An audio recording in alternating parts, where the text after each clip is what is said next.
श्री दिव्य जीवन दर्शन ब्रह्मचारी गोपालानंद जी का गोलोक धाम गमन। श्री ब्रह्मचारी जी के जीवन काल में लाहौर शहर में छोटी छोटी सैकड़ों कीर्तन मंडलियां बन गई। एक प्रकार से लाहौर कीर्तनमय बन गया था। ऐसी अवस्था में श्री भाई गोपालानंद जी ने प्रभु जी से प्रार्थना कर उन्हें लाहौर बुलाया। लाहौर में भगवान श्री कृष्ण के प्रति इतना उच्च आत्मसमर्पण देख करके प्रसन्नता तो बहुत थी, किंतु कुछ उदासीनता भी थी, क्योंकि यदि ब्रह्मचारी जी थोड़ी सी भी आज्ञा पालन कर लेते, आज कहीं हिमालय के जंगलों में सिद्ध बनकर बैठे होते। समय आया, श्री प्रभु जी ने जान लिया कि अब इसका शरीर अधिक नहीं रह पाएगा। इस हाल में प्रभु जी ने आज्ञा दी, बेटा अब तुम कृष्ण प्रेम में मग्न होकर के धूमधाम से संकीर्तन बढ़ाओ, किंतु लिफाफे में बंद जब हमारी ओर से भेजा हुआ सफेद कागज मिल जाए, उस समय लाहौर छोड़ करके तुम ऋषिकेश चले आना। उसके बाद जो होगा ठीक ही होगा। ऐसा कह करके प्रभु जी ऋषिकेश चले आए और ऋषिकेश में पहुंचते ही एक लिफाफे में बिना लिखा सफेद कागज रख करके गोपालानंद जी को लाहौर भिजवा दिया। और गोपालानंद जी उस पत्र के पाते ही देहरा एक्सप्रेस गाड़ी से हरिद्वार के लिए चल पड़े। जिस गाड़ी से वह हरिद्वार आ रहे थे और हरिद्वार उतर करके ऋषिकेश श्री प्रभु जी के चरणों में आने का विचार कर रहे थे, उस गाड़ी के हरिद्वार पहुंचने के ठीक समय पर श्री प्रभु जी ने भाई नरसिंह मूर्ति जी को हरिद्वार भेज दिया और कह दिया कि गोपालानंद इस गाड़ी से उतरेगा, उसको उतरते ही कह देना कि वह तत्काल मुरादाबाद चला जाए। श्री नरसिंह मूर्ति जी ने प्रभु जी का संदेश हरिद्वार जाकर के गाड़ी से उतरते ही गोपालानंद जी को सुनाया। प्रभु जी की आज्ञा को सुन करके गुरु राज्य अनुल्लंघनीय के सिद्धांत अनुसार गोपालानंद जी तत्काल मुरादाबाद चले गए और वहां पहुंच करके अपनी बहन रुक्मणी देवी के घर ठहर करके तीव्र संवेग के साथ भगवान नाम संकीर्तन करना आरंभ किया। प्रेम का समुद्र उमड़ पड़ा। उनका प्रेम प्रवाह और संकीर्तन देख करके मुरादाबाद में भी संकीर्तन का काफी प्रचार बढ़ा, क्योंकि पहले भी बीच बीच में कई बार वहां गोपालानंद जी आ चुके थे, किंतु अब की बार श्री प्रभु जी की आज्ञा अनुसार मुरादाबाद पहुंचने पर यह प्रेम प्रवाह बहुत ही ऊंचा बढ़ गया। अंत में एक रोज राधे श्याम श्याम श्याम राधे राधे इस ध्वनि का उच्चारण करते करते ही श्री गोपालानंद जी के शरीर छूट जाने के बाद उनके बहनोई डॉक्टर चंडी प्रसाद जी ने श्री प्रभु जी को उतार दिया कि हमारी दृष्टि में गोपालानंद जी ने शरीर छोड़ दिया है, इनका क्रियाकर्म करें या पहले की तरह यह कोई समाधि की स्थिति में है। प्रभु जी का तत्काल तार से उत्तर आया, अब समाधि नहीं है, गोपालानंद ने अपना शरीर त्याग दिया है। अब इसके शरीर को वहीं गंगा किनारे ले जाकर के तुम लोग उसका संस्कार कर दो। प्रभु जी की इस आज्ञा को पाकर के डॉक्टर चंडी प्रसाद आदि ने गढ़मुक्तेश्वर ले जाकर के ब्रह्मचारी जी के शरीर को अग्नि संस्कार कर दिया। ब्रह्मचारी जी के देहावसान के बाद लाहौर में संकीर्तन प्रवाह तो उसी धूमधाम से चलता रहा, किंतु 20-30 मंडलियां जो श्री प्रभु जी के चित्रों को भगवत चित्रों के साथ विराजमान करके धूमधाम से संकीर्तन करती थी, अब उन लोगों ने भी भगवान श्री कृष्ण, भगवान सदाशिव, भगवान दुर्गा, भगवती दुर्गा आदि के चित्रों को ही प्रधानता देकर के कीर्तन करना आरंभ किया। कुछ समय पश्चात श्री प्रभु जी ऋषिकेश से अमृतसर आए और अमृतसर में भाई माधव राम खन्ना ने श्री प्रभु जी के चरणों में आकर के निवेदन किया कि प्रभु जी, गोपालानंद जी के समय संकीर्तनों में लोग आपके चित्र रखते थे, किंतु अब नहीं रखते। प्रभु जी ने पूछा, अब वे किसके चित्र रखते हैं? भाई माधव राम खन्ना जी ने उत्तर दिया कि भगवान राम, भगवान कृष्ण, जगदम्बा भगवती दुर्गा एवं भगवान सदाशिव आदि के चित्र रखते हैं। श्री प्रभु जी ने उत्तर दिया, ठीक है, कीर्तनों में यही चित्र होने चाहिए, हमारे चित्र नहीं होने चाहिए। प्रभु जी के इस उत्तर को सुनकर के माधव राम जी ने फिर कहा, प्रभु जी, प्रचार तो सब आपका है, किंतु चित्र आपका क्यों नहीं? इसके उत्तर में प्रभु जी ने कहा, हम बताएं योगी क्या करते हैं? माधव राम ने श्री प्रभु जी से प्रार्थना की कि प्रभु जी बतलाइए। प्रभु जी ने कहा, योगी ये करते हैं कि यूं लाइट दिखाई और पीठ फेर ली। अब जो करना था वो तो हो गया। गोपालानंद से प्रचारित ये संकीर्तन सारे देश और विदेशों में फैलेगा, किंतु ना कोई हमें जानेगा ना कोई गोपालानंद को। करने वाला काम हो गया है, अब प्रचार और प्रसार बढ़ता ही रहेगा। भाई ब्रह्मचारी गोपालानंद जी के देहावसान के बाद लाहौर में जितनी संकीर्तन मंडलियां कीर्तन करती थी, वे सब कीर्तन करते करते बेहोश हो जाया करती थी। उसके बाद कीर्तन प्रवाह तो फैलता गया, किंतु कीर्तन का रूपक बदल गया। उसमें भाव और अभिनव और ही प्रकार के होने लगे, अभिनय और प्रकार के होने लगे। आज भी गोविंद जय जय, गोपाल जय जय, राधा रमण हरि गोविंद जय जय, यह ध्वनि जिसका निर्माण ब्रह्मचारी श्री गोपालानंद जी द्वारा ही हुआ था, देश विदेश में सब जगह व्यापक है। किंतु यह कीर्तन कहाँ से आया, किसने कराना आरंभ किया और गोपालानंद जी को प्रभु जी ने क्या क्या वरदान दिए, ऐसी बातों को कोई नहीं जानता। अस्तु श्री भाई गोपालानंद जी के देहावसान के बाद भी आश्रम का कार्यक्रम उसी प्रकार चलता रहा। उसका संचालन योगीराज श्री मुल्खराज जी महाराज कराते रहे।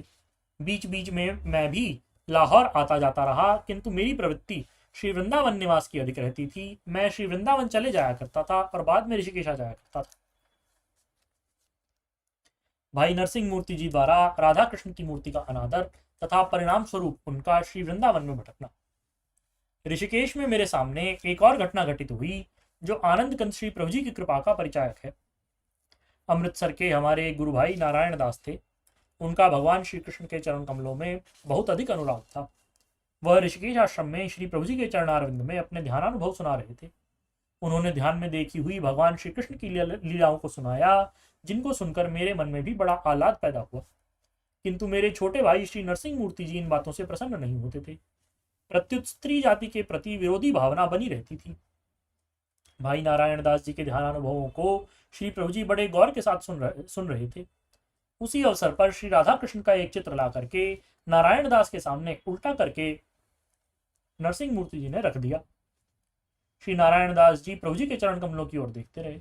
प्रभु जी ने नरसिंह जी को बहुत ताड़ना दी, किंतु भाई नरसिंह मूर्ति लापरवाही करते रहे और प्रभु जी के चरणों में प्रार्थना की कि प्रभु जी, राधा कृष्ण जी भाई नारायण दास जी के एवं चंद्रमोहन जी के इष्ट हैं। इनके पेट में दर्द हो रहा था तो मैंने शीर्षासन करा दिया, जिससे राधा कृष्ण का पेट दर्द हट जाए। नरसिंह जी के मुख से निकले इन शब्दों को सुनकर के प्रभु जी ने हम लोगों के सामने ही कहा कि अच्छा नरसिंह, तू सीमांत दुस्साहस कर रहा है। जिस राधा का तू इतना अपमान करता है, अब उसी के लिए तू रोता फिरेगा। श्री नरसिंह मूर्ति जी ने प्रभु जी के इन वचनों को भी उपेक्षित सा कर दिया। किंतु कुछ ही दिनों के बाद नरसिंह जी वृंदावन गए और वहां जाकर निम्बार्क संप्रदाय के एक महात्मा बरसाने में निवास करने वाले किशोरीदास भंडारी जी से वैष्णव दीक्षा ले ली। जिस समय नरसिंह मूर्ति जी अपने आप को इस प्रकार परिवर्तित कर रहे थे, उसका अनुभव मुझे ऋषिकेश में ही हो गया। श्री प्रभु जी उन दिनों अल्मोड़ा गए हुए थे। मैंने अल्मोड़ा में श्री प्रभु जी के चरणारविंदों में पत्र लिखा कि प्रभु जी, मेरा भाई नरसिंह मूर्ति इस प्रकार भटक गया मालूम पड़ता है। प्रभु जी का उत्तर मुझे मिला कि चिरंजीव, तुम चिंता न करो, नरसिंह ने कुछ ठोकरें खानी आरंभ कर दी हैं, भटक करके फिर यहीं आ जाएगा। इसके अतिरिक्त तुम वृंदावन जा करके नरसिंह के लिए और उसको दीक्षा देने वाले गुरु के लिए जैसा सोचोगे वह सब वैसा ही हो जाएगा। प्रभु जी का इस प्रकार का कृपा पत्र मिल जाने के बाद मैं श्री वृंदावन गया। उस समय नरसिंह मूर्ति जी वहां नहीं थे। मैंने अपने मन में विचार किया कि नरसिंह मूर्ति जहां भी हो यहीं आ जाए। प्रभु जी के कथनानुसार वही हुआ। नरसिंह मूर्ति जी मेरे पास आ गए। श्री वृंदावन में पुराने गोविंद जी के मंदिर के सामने वह मुझे मिले, किंतु उनके रूप को देख करके मुझे आश्चर्य हुआ। वह सखी भाव में थे। मुझसे कहने लगे, आप क्या सोच रहे हैं, यहाँ तो बड़े बड़े ऋषि मुनि सिद्ध सबको ही सखी बनना पड़ता है। भाई, आप में ताकत है तो मेरे गुरु जिन्होंने मुझे वैष्णव दीक्षा दी है उनको यहाँ बुला कर दिखाओ। मैंने नरसिंह जी से कहा, बोलो कहाँ बुलाऊं? तो उन्होंने अपने डंडे से एक गोल चक्र सा बना दिया और मुझसे कहा, यहाँ बुलाओ कि वो शाम के 4 बजे तक यहाँ खड़े हो जाएं। प्रभु जी का आज्ञा पत्र मुझे मिल ही चुका था, तो मैंने नरसिंह जी से कहा कि अच्छा, प्रभु जी की कृपा से ऐसा ही होगा।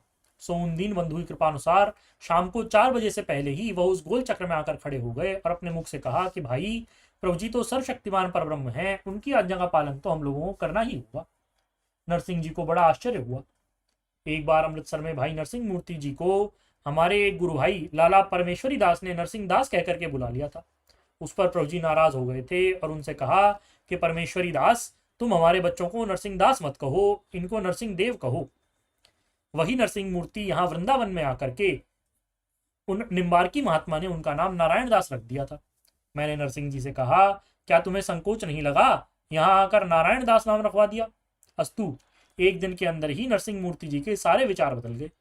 यद्यपि उनके वैष्णव गुरु ने कहा था कि चंद्रमोहन तुम्हें यहाँ से ले जाना चाहते हैं, श्याम सुंदर तुम्हें यहाँ से जाने नहीं देंगे। मैंने ये शब्द अपने कानों से सुने थे और उनका तत्काल उत्तर दिया कि तुम भगवान श्याम सुंदर का नाम क्यों लेते हो, अपना नाम लो। श्याम सुंदर इसको यहाँ से जाने से नहीं रोकेंगे। यह आज शाम तक ही अपनी पूरी वेशभूषा बदल करके पूर्ववत ब्रह्मचारी बन करके श्री प्रभु जी के चरणों में अमृतसर पहुंच जाएगा।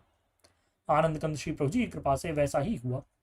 उसी दिन दोपहर को अपनी कंठी माला तथा सखी वेश को हटा करके पूर्ववत ब्रह्मचारी हो धोती कुर्ता पहन करके श्री भाई नरसिंह जी अमृतसर श्री प्रभु जी के चरणों में पहुंचे और पूर्ववत पूरी निष्ठा के साथ श्री प्रभु जी के चरणारविंदों में सेवा करने लगे। उनके विचार पहले से कहीं अधिक योगनिष्ठ हो गए। उसके बाद श्री प्रभु जी की उपस्थिति काल में ही उन्होंने अपने आंध्र प्रदेश में जाकर के अपना योग प्रचार करना आरंभ किया। अपने सत्संगी लोगों में पूरी योग निष्ठाएं बनाई एवं श्री प्रभु जी के चरणारविंदों में उन्हें भेजा और उन्होंने योग दीक्षाएं प्राप्त की। इस समय मैं काफी समय ऋषिकेश आश्रम में रहता रहा और आश्रम की वह आनंद कंद श्री प्रभु जी के चरण कमलों के कर कमलों द्वारा लगाए हुए बागीचे की सेवा करता रहा। बोलिए श्री सद्गुरुदेव भगवान की जय। महाप्रभु श्री रामलाल जी महाराज की जय। योगराज अनंत स्वामी श्री चंद्रमोहन जी महाराज की जय। सदाशिव भगवान की जय। श्री वृंदावन बिहारी लाल की जय। शंकर भगवान की जय। हर हर महादेव।